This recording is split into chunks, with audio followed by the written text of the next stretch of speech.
Watch 2 investigates now has the calls for help after a mass shooting in Seminole County. Listen. Somebody started fighting. The men started shooting. And I don't know how many people are hit, but right now I'm with one woman, 20 years old. We just trying to get into a safer location because we don't know who exactly was shooting.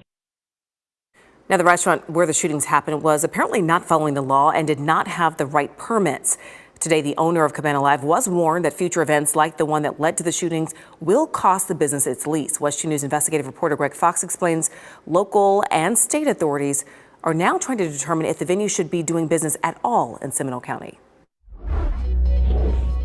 We're very fortunate that nobody was killed.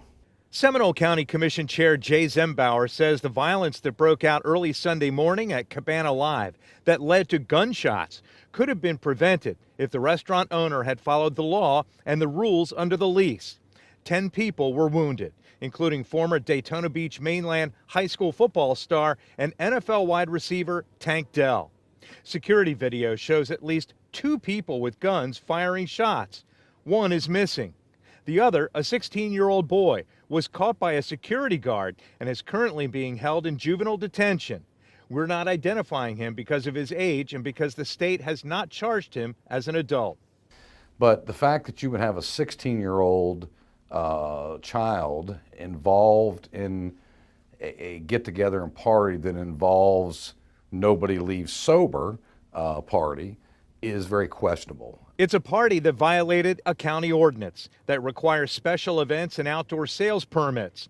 They have to include a description of how security and traffic control will be provided and proof of at least $1 million in liability insurance. But the whole permitting process has to take place and be engaged to start with. And in this matter, nobody was aware that I'm aware of at the county or the sheriff's department or anywhere else that these kind of events were going to be taking place.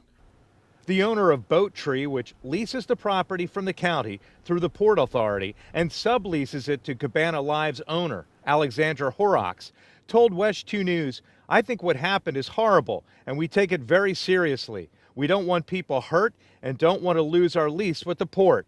They have to follow the rules and cancel all future live events unless they get the proper permits. If they don't, we will terminate their lease." Chair Zembauer and Andrea Herr, the commissioner who also sits on the Port Authority board, say they could pursue legal action for the violation of the permit ordinance by Cabana Live, but for now they're going to leave it up to Boat Tree, which leases the space to them, and the Port Authority to try to handle this matter to ensure these types of events don't happen in the future. In Seminole County, Greg Fox, WESH 2 News. We reached out several times to the owners of Cabana Live in person and by phone. So far, we have not heard back.